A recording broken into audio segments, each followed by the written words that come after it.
Hello students, I hope आप सभी ठीक होंगे। जैसा कि पता है कि डे बाय डे आप इंग्लिश कर रहे हो। लास्ट आपने प्रोनाउन पढ़ा था। प्रोनाउन के अंदर भी हमने एक बेसिक आइडिया देखा है कि प्रोनाउन क्या होता है और प्रोनाउन के टाइप्स कितने हैं। आपने टाइप देख लिए हैं: personal pronoun, possessive, reflexive, demonstrative, distributive. Yes, ये इतने सारे आपने 8-9 थे आपके। इंटेरोगेटिव, इनडेफिनेट एंड आपका इम्फेटिक, है ना, ये आप पढ़ चुके हो। मतलब अभी हमें पता चल चुका है कि वो कौन से प्रोनाउन होते हैं। जैसे कि सिंपली आपको ऑब्जेक्टिव केस पता चल चुके हैं, सब्जेक्टिव केस पता चल चुके हैं, ये सब कुछ आपको आ गया। अब एग्जाम में क्वेश्चन कैसे आते हैं, क्योंकि एग्जामिनर आपसे ये तो नहीं पूछेगा भी ये कौन, देखो एग्जामिनर कुछ एग्जाम में आपसे पूछता है कि ये कौन सा प्रोनाउन है, तो वो आपका एग्जाम का लेवल होता है। जैसे कि पर्सनली अगर मैंने देखा है तो आपका टीचिंग एग्जाम्स अगर आपने चेक किया है, आप भी देखते हो पेपर, तो टीचिंग एग्जाम में क्वेश्चन पूछा जाता है, ऐसे पूछ लेता है कि दीज आर, पूछेगा भाई ये कौन क्या है, आपका कौन सा प्रोनाउन है, तो आपको पता होना चाहिए। डेमोन्स्ट्रेटिव पॉइंट आउट कर रहा है दीज, यस, तो डेमोन्स्ट्रेटिव क्या है, प्रोनाउन है। अगर कहती हूँ दीज कार्स, क्या कहा, दीज कार्स, फिर पूछता है फिर क्या है भाई ये, फिर ये आपका डेमोन्स्ट्रेटिव क्या हो जाता है, एडजेक्टिव हो जाता है। क्यों? क्योंकि अगर दीज के जस्ट बाद क्या आ जाए, नाउन आ जाए, तो ये किसका काम करते हैं, एडजेक्टिव का काम करते हैं। तो मतलब कुछ एग्जाम में ऐसे क्वेश्चन आते हैं, उसके अकॉर्डिंग मैंने आपकी फर्स्ट वीडियो 2-3 जो वीडियो आ चुकी है आप वहां देख चुके हो। आज मैं बात करूंगी आपके पास कि आपके एग्जाम में क्वेश्चन कैसे बनता है। तो स्टार्ट करते हैं, जस्ट 1 मिनट। एक क्वेश्चन लिखूंगी आपके सामने, क्वेश्चंस के हेल्प से मैं स्टार्ट करूंगी। पहले मैं आज आपको, आप पोजेसिव प्रोनाउन पढ़ चुके हो ना। पोजेसिव प्रोनाउन में क्या था आपका, जैसे कि पोजेसिव प्रोनाउन क्या होता है, अगर मैं बात करती हूँ यू, तो यूवर्स होता है, अवर का अवर्स होता है ना। और आपके जो दूसरे वाले प्रोनाउन पर्सनल प्रोनाउन थे, उसके अंदर आपने पर्सन्स पढ़े हैं, फर्स्ट, सेकंड एंड थर्ड, इतना पढ़ चुके हो। आज मैं आपके पर्सनल और पोजेसिव प्रोनाउन से रिलेटेड जितने भी एग्जाम में क्वेश्चंस बनते हैं उनको वहां यहीं डिस्कस करते हैं। ध्यान से देखना आपने। स्टार्ट करती हूँ, फर्स्ट देख लीजिए। एक क्वेश्चन लिखती हूँ आपके सामने, इसका बताइए। आपने बता, देखो मैं लिख दूंगी, आपने बताना है ठीक या गलत, अपने अकॉर्डिंग कोशिश करनी है अपने। यू, मार्कर चेंज करती हूँ 1 मिनट। यू, आई एंड वी, यहाँ पे ही कर लेते। You, I and he shall study for exam, shall study for exams, for exam ही लिख लेते हैं। बताइए क्या ये सेंटेंस मैंने आपके सामने ठीक लिखा या गलत, दोनों में से क्या है ये, ठीक है आपका? आपको पता कैसे चलेगा, देखो आपने तो यू का पता है, आपको आई का एंड ही का। स्टूडेंट जब तक कि आप रूल सीखोगे नहीं, आप बता ही नहीं सकते कि ये ठीक है या गलत है। तो बताना चाहूंगी, ध्यान से देख लीजिए। ये तो पता है ना यू कौन सा पर्सन है, तभी कहा बेसिक जो पढ़ के आए वो क्लास तभी अटेंड कर पाएगा, अदरवाइज नहीं आएगा कुछ भी समझ में। यू कौन सा पर्सन होता है आपका, फर्स्ट है, सेकंड है या थर्ड है, सेकंड पर्सन है मैम। आई कौन सा है जी, फर्स्ट पर्सन है आपका। ही कौन सा आपका, थर्ड पर्सन है। यस या नो, यस। अब सुन लीजिए, आप इसको अपनी मर्जी से बिल्कुल भी एरर नहीं बता सकते कि मैम ये गलत है ये सही है, जब तक आपको लॉजिक ना पता हो। तो सुन लीजिए, अगर एक सेंटेंस के अंदर, एक सेंटेंस लिखा हुआ है आपके सामने, अगर एक सेंटेंस के अंदर तीनों पर्सन एक साथ आ जाए, क्या कहा, लिखना चाहते हो लिख लीजिए। अगर तीनों पर्सन, रूल लिखते जाएं साथ के साथ नीचे, इसके अंडर एक्सप्लेनेशन है इसके ये। अगर तीनों पर्सन एक सेंटेंस में एक साथ आ जाए, में एक साथ आ जाए, एक साथ आ जाए, तो क्या होता है जी, तो ऑलवेज रिमेंबर दैट ऑर्डर होता है 2-3-1, ऑर्डर 2-3-1 होगा। लिख लीजिए इसको स्टूडेंट। अगर तीनों पर्सन एक ही सेंटेंस में क्या आ जाए, अकेले, जैसे लिखा हुआ है ना यू, आई एंड डी, तीनों पर्सन आ गए एक ही सेंटेंस के अंदर, तो आप एरर नहीं निकाल सकते जब तक आपने इंग्लिश नहीं पढ़ी है कॉम्पिटिशन एग्जाम के अकॉर्डिंग। तो देख लीजिए, तो अब क्या ठीक करना है इसमें, अब बताना। यहाँ तो 2 लिखा है, यहाँ 1 एंड 3, ऑर्डर तो नहीं है ये। ऑर्डर क्या बोला मैंने, 2-3-1, 2-3-1 कहने का मतलब पहले कौन सा पर्सन आता है, यू आता है, 2, मैंने 2 ही लिखा है, मतलब यहाँ पे मिस्टेक थी, ही पहले आएगा मैम और आई बाद में आएगा। क्लियर और नॉट क्लियर होता है रूल। अगर एक सेंटेंस के अंदर तीनों के तीनों पर्सन एक साथ आ जाएं तो ऑर्डर क्या होता है, 2-3-1 ऑर्डर होता है आपका। और मैंने अब ठीक कर दिया इस क्वेश्चन को, समझ आया रूल। एक और एग्जांपल देना चाहूंगी, ध्यान से देख लीजिए। He, you and I, you and I have done our work. बताइए, you and I have done our work, तीनों के लिए नहीं रटना है कि तीनों ही होंगे, दो भी तो हो सकते हैं ना एग्जाम में। तो अब ये बताइए क्या है, 6 लिखा हुआ है, ऑर्डर क्या था 2 3 1। चलो अब यहाँ पे तो 3 है ही नहीं ना, तो 1 तो है ना, ठीक है। तो ऑर्डर के अकॉर्डिंग ये पहले 2 लिखा है इन्होंने, 3 नहीं है तो इसको मिस कर दीजिए, आई 1। तो ये बिल्कुल ठीक सेंटेंस है, इसमें कोई भी एरर नहीं है। पहले में गलती थी, मैंने ठीक कर दिया। समझ आ रहा है? फर्स्ट क्वेश्चन में कोई दिक्कत है किसी को? रूल आपको समझ आया होगा। नेक्स्ट स्टार्ट करते हैं। अगर मैं एक और क्वेश्चन लिखती हूँ, इसका बताओगे? अगर मैं आपके सामने लिखती हूं simply, if I right you he and I, क्या लिखा? You he and I have made a mistake. क्या ये अब ठीक है? अब बताना। अब आप पढ़ के जाओगे, जो आप पढ़ के आए उस पे जाओगे आप। 2 3 1 मैम बिल्कुल ठीक लिखा हुआ है। आपने यही तो बताया है कि अगर तीनों पर्सन एक सेंटेंस में इकट्ठे आ जाए तो ऑर्डर क्या होगा मैम? 2 3 1 होगा। यही पढ़ा है आपने? यस। और आप बोलोगे मैम ठीक लिखा है, बिल्कुल गलत है जी। ये ऑर्डर नहीं होगा। क्या होगा यहाँ पे? सुन लीजिए ध्यान से। अगर तीनों पर्सन ही आएंगे, तीनों पर्सन, रूल नंबर 2, अगर तीनों पर्सन एक साथ आ जाए, एक साथ आ जाए, उस सिंगल सेंटेंस में आ जाए, लिख लीजिए सीधा, एक साथ आ जाए तो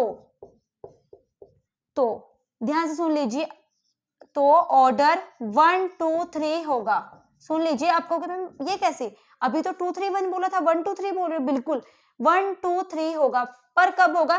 परंतु जब वो अपने द्वारा की गई मिस्टेक को एक्सेप्ट करेंगे। मिस्टेक को एक्सेप्ट करेंगे कि ये हमने किया है, एक्सेप्ट करेंगे।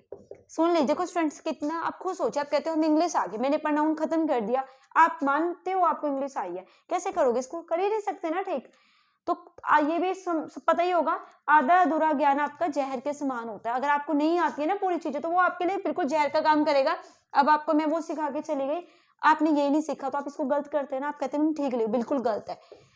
इन्होंने क्या कहा? Have made a mistake. इन्होंने अपनी गलती मानी है कि मिस्टेक उन्होंने की है, ठीक है, उन्होंने गलती की है, इन्होंने मान ली वो बात। अगर किसी सेंटेंस में मिस्टेक की बात की जाए या उनके द्वारा की गई गलती को एक्सेप्ट किया जाए, जो भी यहाँ पे लिखा होगा, तो आपको पता होना चाहिए ऑर्डर क्या रहता है जी आपका? 1 2 3। तो 1 क्या होगा? आई। 2 क्या होगा? You, I you and he. फिर क्या हो जाएगा जी आपका? Dash made a mistake. क्या करोगे? Have made a mistake. बताइए कोई दिक्कत है इसके अंदर? बताइए, कोई गलती नहीं है ना? अब समझ आया? याद हो जाएंगे। वैसे ऑर्डर क्या होता है? 2 3 1 होते हैं, ओके। बट अगर मैम वो मिस्टेक की बात करते हैं या कोई गलती की बात कर रहे हैं, तो हमने ऑर्डर क्या लगाना है? 1 2 3 लगाना है। क्लियर? बिल्कुल क्लियर होगा, कोई भी दिक्कत नहीं होनी चाहिए। चलो जी, थोड़ा सा और आगे देखते हैं क्वेश्चन और। इफ आई राइट, ध्यान से देखिए इस क्वेश्चन को, you we and they, simple लिख लीजिए, we you and they. Simply इसके बाद लिख लीजिए, should now get down to work. Should now get down to work. Simple देख लीजिए मैंने क्या लिखा है? Should get down to work. इसमें क्या है आपका? ध्यान से देखिए सेंटेंस को, you we and they should now get down to work. यहाँ पे देखिए, अब आप कहोगे मैम फिर आपने कंफ्यूज कर दिया। अब ऑर्डर क्या था? 2 3 1। यहाँ तो कोई गलती नहीं करी ना, मिस्टेक की बात हुई है, तो यहाँ तो ऑर्डर 1 2 3 नहीं होगा। आपने पढ़ा है अगर तीनों पर्सन एक साथ होते हैं तो ऑर्डर क्या होते हैं? 2 3 1। मैम ये तो क्या लिखा हुआ है? ये तो फर्स्ट पर्सन है, आई और बी फर्स्ट पर्सन होते हैं, दे आपका थर्ड पर्सन। मैम ये भी गलत लिखा हुआ है। आप तो यहाँ भी ठीक करने लग जाओगे, आप दे को आगे करोगे, वी को पीछे करोगे। यस या नो? आप तो अपने रोल पे जाओगे ना, जो पढ़ के आ रहे हो पीछे से। बट ये भी बिल्कुल गलत है। आपको पता होना चाहिए, अगर आपके जितने भी पर्सन लिखे अगर प्लूरल फॉर्म में हो, क्या कहा, रूल लिख लीजिए, अगर तीनों पर्सन प्लूरल फॉर्म में हो, किस में हो जी, प्लूरल फॉर्म में हो, प्लूरल फॉर्म में हो तो ऑर्डर क्या रहता है, 1 2 3 रहता है। कर दिया कंफ्यूज? यस, बिल्कुल वही कह रही हूँ, आप क्लास को बीच में छोड़ते हो तो आपका ही नुकसान है। पूरे कंप्लीट वीडियो देखोगे तभी फायदा मिलने वाला है आपको। अब सुन लीजिए, 3 रूल पढ़ाए हैं आपको अभी तक। क्या बताया, अगर तीनों पर्सन एक सेंटेंस में अकेले आते हैं तो ऑर्डर 2 3 1। क्लियर? आगे आ जाइए। अगर ये तीनों पर्सन एक सेंटेंस में आ जाए, परंतु अगर किसी मिस्टेक की बात करते हैं, किसी गलती की बात करते हैं तो ऑर्डर क्या होता है मैम, ऑर्डर होता है 1 2 3।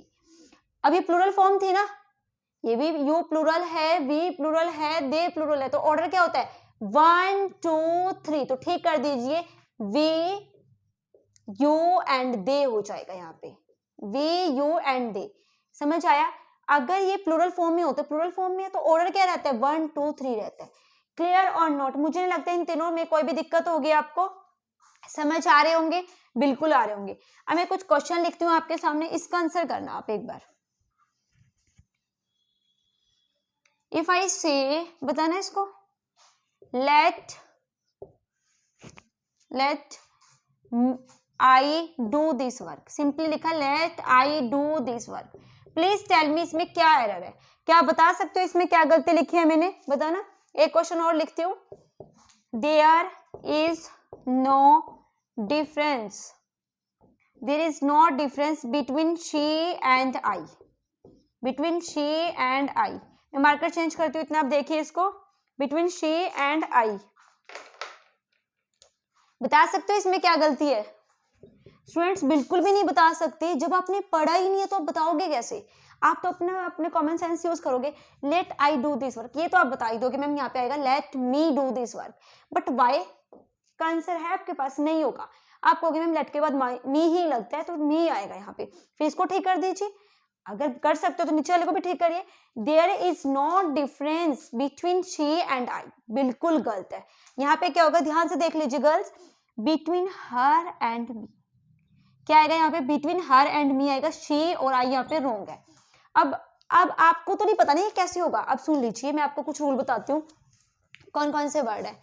लेट लिख लीजिए, लेट, सिंपली लेट लिख लीजिए, बिटवीन एंड लिख लीजिए, बिटवीन एंड लिख लीजिए, एक्सेप्ट लिख लीजिए, एक्सेप्ट लिख लीजिए सिंपली आप, एंड बट लिख लीजिए, बट।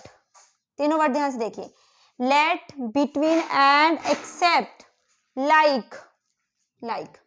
दोनों से देखिए वर्ड्स, लेट वर्ड दिखाई दे कहीं पे, बिटवीन एंड दिखाई दे एक साथ ही है ये आपका, एक्सेप्ट दिखाई दे, बट दिखाई दे, लाइक दिखाई दे, and the last one and all preposition. Preposition का भी क्वेश्चन अभी लिखती हूँ आपके सामने, एंड ऑल प्रेपोजिशन, कहीं पे सारी की सारी प्रेपोजिशन दिखाई दे। ऑलवेज रिमेंबर दैट, इनके बाद हमेशा ऑब्जेक्टिव आता है, इनके बाद ऑब्जेक्टिव केस आता है, ऑब्जेक्टिव केस आता है। डोंट से मैम हमें नहीं पता कि ऑब्जेक्टिव केस क्या होता है, क्या मैंने आपको बताया नहीं है? आई का क्या होता है मी, शी का क्या होता है हर, दे का क्या होता है देम, बताइए नहीं, हे का हिम होता है। यस, बता रखा है आपको। तो मतलब क्या कह रही हूँ, रट लीजिए साथ के, देखो स्टूडेंट्स पढ़ा भी रही हूँ, याद भी करा रही हूँ। लेट, बिटवीन एंड, एक्सेप्ट, ठीक है, and all prepositions, and like also, like लिखा है मैंने, यस, बट और लाइक। आप कैसे रटोगे इसको, लेट वाला रट लीजिए, बट, लाइक रट लीजिए, except and all preposition and between and, याद हो जाएंगे। इनके बाद हमेशा क्या होता है जी, ऑब्जेक्टिव केस होता है। मैंने ठीक कर दिया, लेट मी होगा, and there is no difference between she and I नहीं होता है, हर एंड मी होता है। ठीक है, समझ आ रहा है? अब प्रेपोजिशन का क्वेश्चन देती हूँ, he laughed, he laughed at I, क्या ये ठीक है? ही लाफ्ड एट आई, बिल्कुल गलत है, ही लाफ्ड एट मी। मैंने क्या कहा, प्रेपोजिशन के बाद कौन सा केस आता है, ऑब्जेक्टिव। आई का ऑब्जेक्टिव क्या होता है, मी, आई नहीं होगा यहाँ पे। कोई दिक्कत है इस क्वेश्चन के अंदर? समझ आ रहा होगा, मुझे नहीं लगता है इसमें 1% भी कोई किसी को दिक्कत है। ठीक है जी, एक क्वेश्चन और देखते हैं आपके, इस रूल में कोई प्रॉब्लम है आपको? मुझे नहीं लगता कोई भी प्रॉब्लम होगी। नेक्स्ट देखते हैं, अगर मैं आपको कहती हूँ, ये क्वेश्चन का आंसर बताएं एक बार। If I say he is as fast as me. बताइए इसमें आप गलती बता सकते हो। He is as fast as me. एक और क्वेश्चन लिखना चाहूंगी, I run faster than him. बताइए इसमें कोई गलती है? According to your competition exam, ये भी सुन लीजिए, according to your competition exam. Competition exam में एरर आता है, क्या मैंने सेंटेंस ठीक लिखा है? He is as fast as me, I run faster than him. बिल्कुल गलत है। यहाँ पे क्या होगा? एज की जगह आई होगा, सॉरी मी की जगह आई होगा, हिम की जगह ही होगा। आप कहोगे मैम कैसे? अब सुन लीजिए, अगर मैं दो नॉमिनेटिव केसेस को लिख लीजिए, अगर रूल नंबर नेक्स्ट, अगर दो nominative, what is nominative? Subjective, ठीक है, नॉमिनेटिव एंड सब्जेक्टिव भी आप लिख सकते हो। सब्जेक्टिव ना ही आई। अगर दो सब्जेक्टिव केस को कंपैरिजन को कंपेयर किया जाए, या सिंपल लिख लीजिए कंपैरिजन किया जाए, को कंपेयर किया जाए तो हमेशा किसके बाद? ये भी सुन लीजिए, एज और देन के बाद। देन के बाद क्या होता है? सब्जेक्टिव केस ही आता है, मतलब नॉमिनेटिव केस ही आएगा। सब्जेक्टिव या नॉमिनेटिव भी लिख लीजिए, नॉमिनेटिव केस आएगा। बताइए किसी को कोई दिक्कत है? रिपीट करना चाहूंगी, अगर आप क्या करते हो, टू पर्सन्स को आपस में क्या करते हो? कंपेयर करते हो, तो आपको पता होना चाहिए कि आपने क्या करना है, उनको कंपेयर कर। ये स्टूडेंट्स प्रोनाउन का एग्जाम में क्वेश्चन आता है। अगर आप प्रोनाउन के क्वेश्चन को एग्जाम में टैकल करते हो ना, एग्जाम का क्वेश्चन है ये, देख लीजिए। अगर एज हो तो यहाँ पे आपका क्या होता है? हमेशा सब्जेक्टिव केस होता है, ऑब्जेक्टिव केस नहीं होता। सेम ईयर आई को कंपेयर किसी से किया गया था, टू नॉमिनेटिव केस को कंपेयर किया जा रहा है, तो यहाँ पे क्या होता है? हमेशा सब्जेक्टिव केस होता है, आपका ऑब्जेक्टिव केस नहीं होता है। ठीक है, नेक्स्ट लिख लीजिए। नेक्स्ट रूल आपके सामने लिख रही हूं, इसको देखिए। If I say it is I who am to blame, if I say it is I who am to blame, इसका क्या होगा? बताना एक minute. If I say it is me who am to blame, क्या ये मैंने ठीक लिखा है? बताना इसको। It is me who am to blame, क्या आप इसमें एरर निकाल सकते हो? स्टूडेंट्स बिल्कुल, आपको पता ही नहीं तो आप निकालोगे कैसे? ध्यान से देख लीजिए, एग्जाम में हरियाणा के पेपर में क्वेश्चन आया, दो तरीके से आता है, दोनों तरीके से बताऊंगे, पहले देख लीजिए। इट इज आई, यहाँ पे मी, मैं तो आई बोल रही हूँ, मी नहीं होता, यहाँ पे आई होगा। It is I who am to blame, examiner यहाँ पे भी इज करता है। दोनों क्वेश्चन देखिए ध्यान से। पहले मैंने क्या मिस्टेक की? इट इज मी लिख के दिया, यहाँ पे क्या बता रही हूँ मैं आपको? आई आएगा फर्स्ट थिंग। यहाँ पे तो एम ई लिखा हुआ है, ठीक है जी, बट एग्जामिनर क्या करता है? इज करके देता है, ठीक है, यहाँ पे एम ई आएगा, आई के अकॉर्डिंग एम आएगा। हो एम टू ब्लेम, ये किसके अंदर आता है? ध्यान से देख लीजिए। इट के बाद अगर बी की कोई फॉर्म हो, be you know about, is a mar was one, है ना, कि फॉर्म हो, तो हमेशा सब्जेक्टिव केस लगता है। तो हमेशा क्या लगता है जी? सब्जेक्टिव केस लगता है, मतलब रूल क्या है यहाँ पे? इंपॉर्टेंट, ध्यान से देख लीजिए। इट इज ही होगा, इट इज हिम नहीं होगा। एग्जाम का क्वेश्चन है, you can check. It is आपका यहाँ पे अभी देखा हमने, इट इज मी नहीं होता है, इट इज क्या होता है? आई होता है। एग्जाम में क्वेश्चन पूछा गया है, आपको रटा होना चाहिए बिल्कुल पॉइंट्स के ऊपर। इट इज के बाद, इट के बाद अगर यहाँ पे वोज भी होता है ना, तब भी यहाँ पे क्या होता है? सब्जेक्टिव केस होता है, ठीक है। अगर यहाँ पे क्या होता है जी? आपका वर होता, तब भी यहाँ पे ऑब्जेक्टिव केस होता। क्लियर और नॉट? इट के साथ तो वर लगाओगे ही नहीं आप, है ना, इट के साथ वोज ही होगा। बट क्वेश्चन इज दैट अगर इट के बाद इज या वोज दिखाई देता है, तो ऑलवेज रिमेंबर दैट यहाँ पे क्या होता है? सब्जेक्टिव केस होता है, ऑब्जेक्टिव केस आपने नहीं लगाना है। मुझे नहीं लगता इसमें कोई भी आपको दिक्कत होगी, ठीक है। समझ आ रहे हैं ये वाले रूल्स? नेक्स्ट बात करते हैं। स्टूडेंट्स जितने भी मैंने आपको कराए हैं पर्सनल प्रोनाउन से रिलेटेड कुछ इंपॉर्टेंट रूल है जो आपको पॉइंट्स पे रटे होने चाहिए, जो कि आपके एग्जाम में बार बार रिपीट होते हैं, और मेरे को नहीं पता कितनी बार एग्जाम में आया हुआ है। ये जो इट इज वाला क्वेश्चन है तो बार बार आता है, एग्जामिनर को लगता है कि आप नहीं टैकल कर पाओगे, बट अब इसको ध्यान से देख लीजिए। इट के जस्ट बाद कोई भी वर्ब होती है, इज या वॉज, यहाँ पे हमेशा सब्जेक्टिव केस लगेगा, ही शी, है ना, ये लगेगा, बट यहाँ पे ऑब्जेक्टिव नहीं लगता है। और आगे इसी के अकॉर्डिंग अगर यहाँ पे कोई प्रोनाउन लिखा हुआ था, हु लिखा हुआ था ना, तो यहाँ पे क्या होता है आपका, उसके अकॉर्डिंग ही वर्ब लगती है। एग्जाम में क्वेश्चन एग्जामिनर पूछता है आपसे, ठीक है जी। आगे बात करते हैं, अब आते हैं पोजेसिव प्रोनाउन से रिलेटेड कुछ रूल पे। बताइए पर्सनल प्रोनाउन में जो मैंने बताया था सब्जेक्टिव और ऑब्जेक्टिव केस, उससे रिलेटेड कुछ रूल्स बताए आपको, जो कि आपके एग्जाम के लिए बहुत ज्यादा इंपॉर्टेंट है। आगे डिस्कस करना चाहूंगे, ध्यान से देखिए स्टूडेंट्स। अगर मैं बात करती हूँ आपके सामने एक क्वेश्चन लिखती हूँ, hours school was closed for 4 days। बताइए क्या गलती है इसके अंदर, क्या आप इसमें फाइंड आउट कर सकते हो एरर। मैंने क्या लिखा, अवर्स स्कूल लिखा हुआ है। आप ना अपनी कॉमन बेस के ऊपर तो कह दोगे मैम यहाँ पे ना अवर आएगा, ये तो आप बता दोगे नो डाउट, इतना मुझे पता है, इतनी इंग्लिश आपको आती है, आप कहोगे मैम अवर आएगा यहाँ पे। बट क्या आप इसके पीछे का लॉजिक बताते हो कि मैम, आप अगर ये कहते हो मैम किसी सेंटेंस के स्टार्टिंग में अवर्स नहीं होता, ऐसा नहीं है जी, अवर्स होता है, स्टार्टिंग में मैं अवर्स लगा सकती हूँ।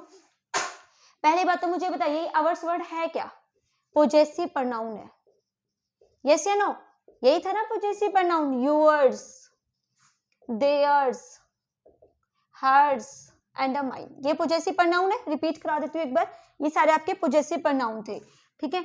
तो ये सेंटेंस के स्टार्टिंग में लिखे जा सकते हैं, ऐसा कोई नहीं है कि आप सेंटेंस के स्टार्टिंग में अवर्स नहीं लिख सकते, लिख सकते हो। बट रूल क्या है यहाँ पे सुन लीजिए, पोजेसिव है ना, पोजेसिव प्रोनाउन, रूल नंबर लिख लीजिए नेक्स्ट, जो भी आपका रूल बन रहा है, पोजेसिव प्रोनाउन के बाद, पोजेसिव प्रोनाउन के बाद कभी भी नाउन नहीं आता है, कभी भी नाउन नहीं आएगा, कभी भी नाउन नहीं आता है, लिख लीजिए नाउन नहीं आता है। मतलब क्या है मेरा, अच्छा ये बताइए जब ये मैंने अवर्स लिखा है ना, इसका मतलब होता है क्या exact, our plus noun. If you want to write तो प्लीज लिख लीजिए, पोजेसिव प्रोनाउन में अवर्स का मतलब क्या होता है, अवर प्लस नाउन होता है। यूअर्स का मतलब क्या होता है, यूअर प्लस नाउन होता है। माइन का मतलब क्या होता है, माई प्लस नाउन होता है, यही है ना लॉजिक, यस, माई प्लस नाउन होता है। और आपका क्या है, देयर्स का मतलब क्या होता है, देयर प्लस नाउन होता है, देयर प्लस नाउन होता है। क्लियर और नॉट, ये होते हैं आपके पास, ठीक है जी, आपको ये पता होनी चाहिए। अब आगे आ जाइए एक बार दोबारा से, तो यहाँ पे अवर्स, अब यहाँ पे अवर्स का मतलब पहले से ओवर प्लस नाउन होता है, तो मैं स्कूल क्यों लगा रही हूँ, बिल्कुल गलत है। यहाँ पे क्या होगा, our school was closed for 4 days। अब ठीक है, बिल्कुल समझ आ रहा होगा, समझ आया, समझ आ रहा होगा, मुझे नहीं लगता वैसे कोई भी दिक्कत होगी इसके अंदर। एक क्वेश्चन और दिखाती हूँ आपको, इसको देखो एक मिनट से। स्टूडेंट्स देखिए, आपने पढ़ के तो आ चुके हैं, यूट्यूब पे आपने देखा होगा शॉर्ट वीडियोस है प्रोनाउन की ये वो, तो आपने मतलब अगर टीचर्स ने डाली भी हैं पूरी वीडियोस, इसके अलावा बहुत कुछ है, ठीक है। अगर आपको इंटरेस्टेड हो तभी मैं सारी वीडियोस अपलोड करूंगी, ठीक है। बट आपको पढ़ने के लिए इंटरेस्टेड होनी चाहिए, अगर आप वीडियोस ही नहीं देख रहे हो तो मेरा कोई फायदा नहीं है यहाँ पे पढ़ाने का। अच्छा जी, मैं एक क्वेश्चन और देती हूँ आपको। अगर स्टूडेंट्स मैं कहती हूँ this is my book, this is my book, आपसे ये क्या है, माई क्या जी, पोजेसिव एडजेक्टिव है, बताया तो था पोजेसिव एडजेक्टिव है। अब यहाँ आते हैं, दिस बुक, इसी सेंटेंस को चेंज करना चाहूंगी, दिस बुक इज माइन।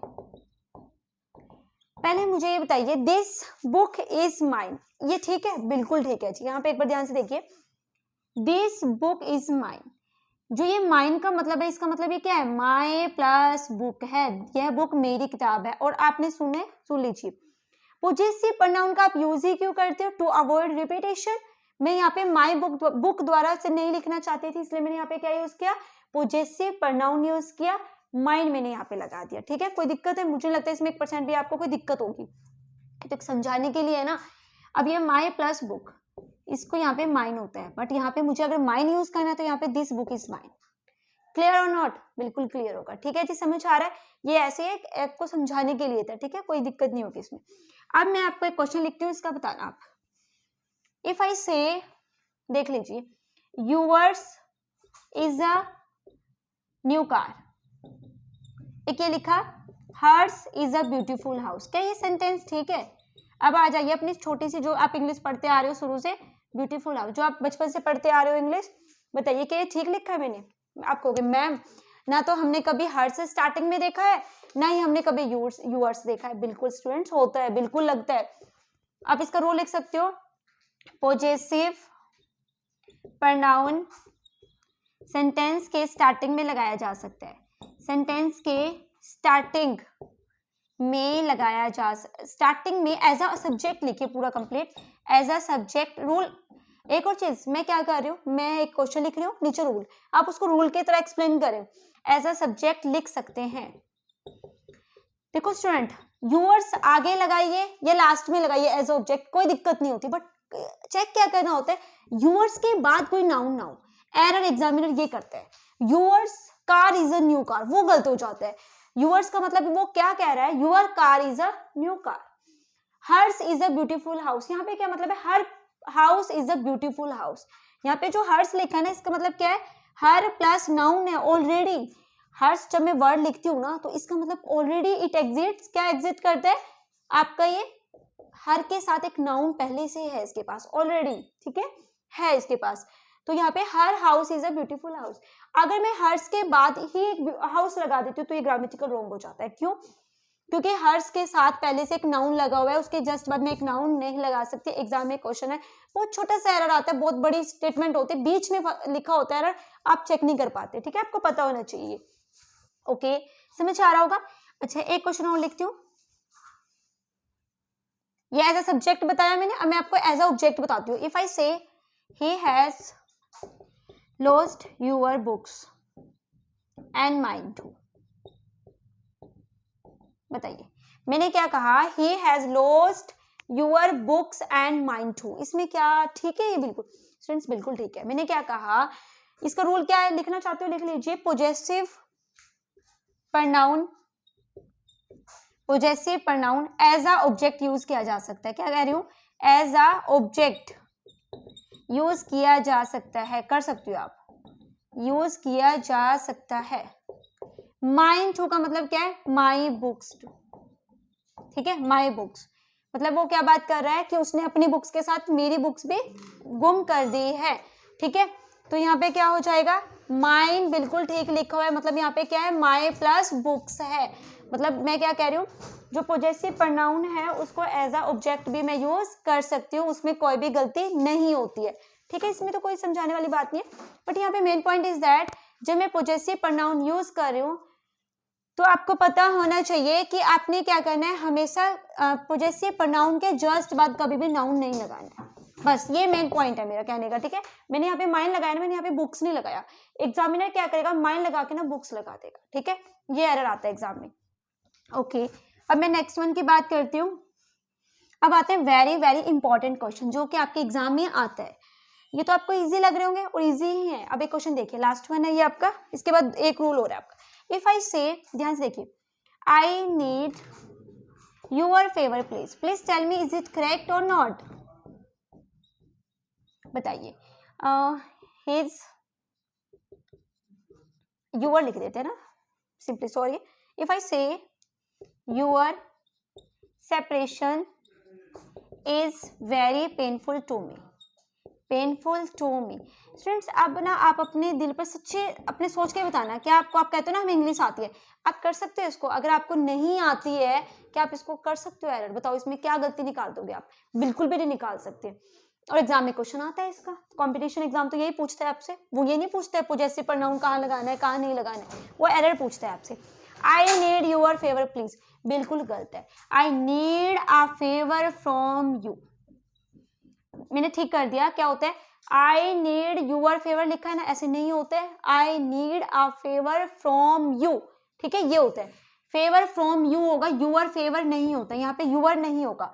पहली बात आपको यूर का पता होना चाहिए, यूर क्या है, पोजेसिव एडजेक्टिव है, ठीक है, यहाँ पे यू होगा, ऑब्जेक्टिव केस होगा। यहाँ आ जाइए, your separation is very painful to me, बिल्कुल गलत है, यूर सेम पोजेसिव एडजेक्टिव है। यहाँ पे क्या होगा, separation from you, separation from you is very painful to me. अब ये मैंने ठीक कर दी, बट आपको क्या पता होना चाहिए, ध्यान से देख लीजिए, वेरी इंपॉर्टेंट।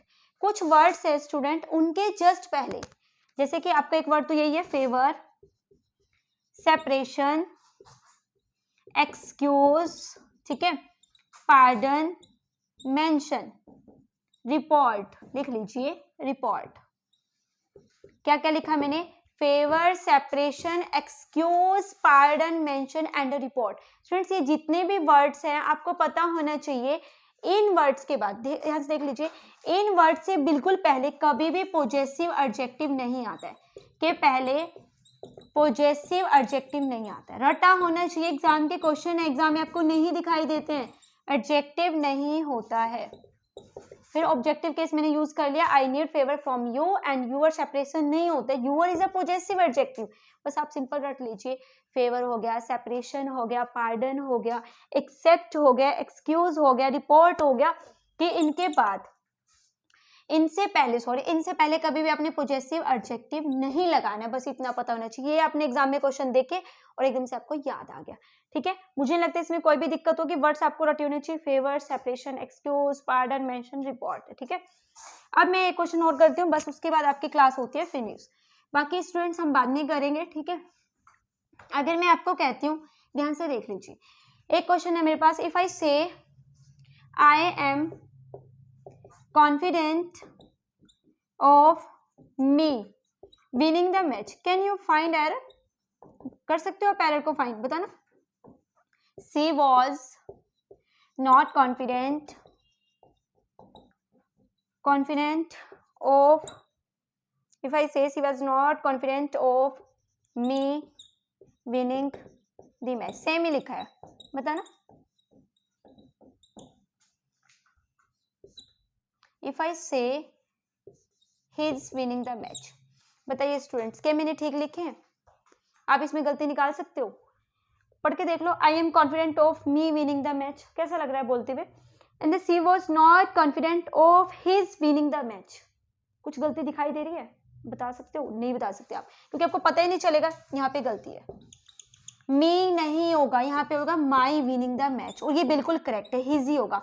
एग्जामिनर यहाँ पे क्या देता है आपको? him देता, एग्जामिनर कहता है हिम विनिंग द मैच, यहाँ पे होता है हिज विनिंग द मैच। मैंने ये तो ठीक लिखा है, ये सेंटेंस मेरा ग्रामेटिकल ठीक था, बट ये सेंटेंस ग्रामेटिकल बिल्कुल गलत है, यहाँ पे होता है माई विनिंग द मैच। अब सुन लीजिए, आपको पता होना चाहिए जीरंड के पहले, जीरंड है ना, वर्ब के फर्स्ट फॉर्म के साथ आईएनजी, वर्ब के फर्स्ट फॉर्म के साथ आईएनजी, क्या ये आपका जीरंड है। आपको पता होना चाहिए जीरंड से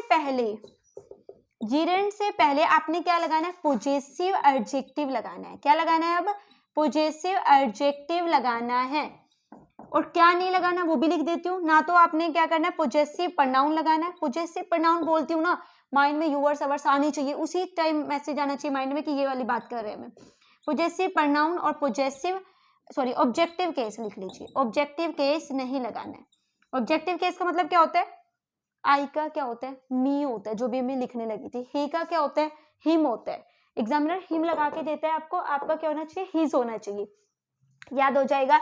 जीरंड जब भी कहीं दिखाई दे आपको, जीरंड स्टैंड्स फॉर वर्ब के फर्स्ट फॉर्म के साथ आईएनजी, उससे पहले हमेशा क्या होता है? पॉजेसिव एडजेक्टिव लगता है। कभी भी ऑब्जेक्टिव केस नहीं लगाओगे, ना ही आप क्या लगाओगे? पॉजेसिव प्रोनाउन लगाओगे। स्टूडेंट्स, ये आपके कुछ इंपॉर्टेंट रूल्स है जो आपको पता होने चाहिए, और अभी भी ये मेरे अकॉर्डिंग बेसिक ही है। इसके बाद भी बहुत एडवांस पार्ट बचा हुआ है। ये एक बेसिक है जो कि अगर आप बी और सी और डी एग्जाम में जा रहे हो, बी तक भी नहीं, सी और डी तक जा रहे हो, यहाँ तक भी एग्जामिनर कभी ना कभी क्वेश्चन पूछ सकता है। इसके बाद भी बहुत एडवांस पार्ट आएगा आपका। Thank you students, I hope आपको सेशन पसंद आया होगा। वीडियो को लाइक भी करना है स्टूडेंट, और शेयर करिए अपने फ्रेंड्स के साथ। Thank you.